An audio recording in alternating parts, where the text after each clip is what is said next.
hirap pala ng walang trabaho, no? Ganito pala yung feeling na walang ginagawa.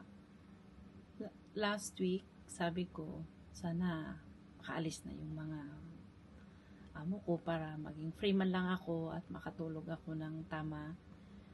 At ma-enjoy ko yung pagiging mag-isa ako sa loob ng bahay. Pero, mga 3 days lang, more than nawala yung mga kasama ko sa bahay. Parang ang lungkot.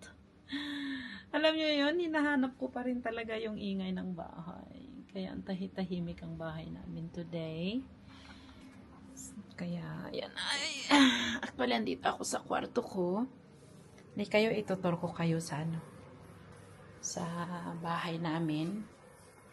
Tsaka alam nyo, guys, ano na ngayon? Midday na. Tanghali na pala. Kaya yun ang liwaliwanag, oh.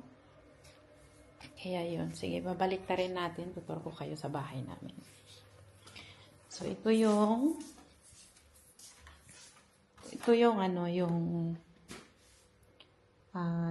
dining table. Yan ang dining table lang. Nanggaling ako doon sa kusina. Yun ang kusina namin. So, sa dining table, may paakyat dito. Ayan yung panglinis ko, hindi ko pa niligpit. So, dito, ito naman yung ang master bedroom ng aking amo. So, ayan, ito yung kanilang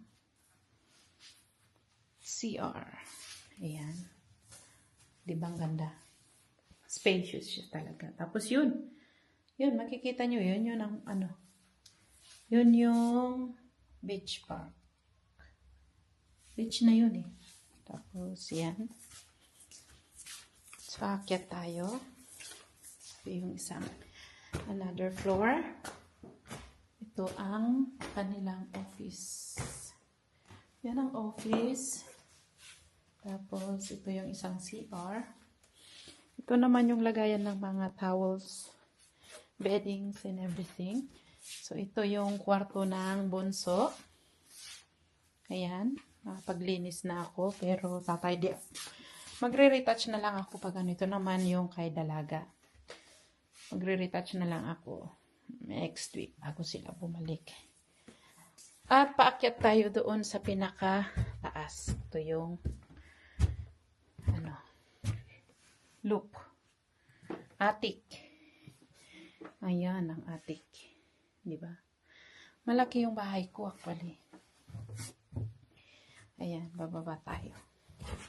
Hindi ko pwedeng isama kayo doon sa pinakasala dahil meron akong isang matatin doon. Baka timing na nanonood sila kung anong ginagawa ko. Kita nila. Kaya, yun. Pakita ko na lang through this one. So, yun. Doon ang aming sala. Doon. Yun ang aming sala. Hanggang doon sa paglabas ng balcony. Meron kaming balcony. So, ito yung aking door. May sarili akong door. Kung gusto kong lumabas. Pero mamaya isasama ko kayo sa sa pupuntahan ko. So, yun na nga. Di bang tahimik? Tahimik talaga ang aming bahay pag ganitong wala sila. Lalo na yung mga alaga ko kasi makukulit. Kaya, yun. Napaka-boring. Kahapon, nag-whole day ako dito sa bahay dahil naglinis ako, nag-check ako. Tapos ngayon, lalabas ako, mag-walking, para may stretch man lang ang ating katawan. So, yan for now.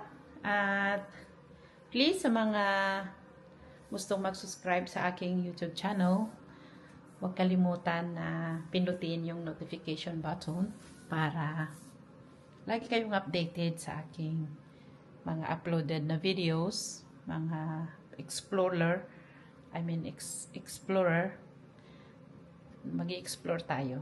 So, ayan. Thank you for watching.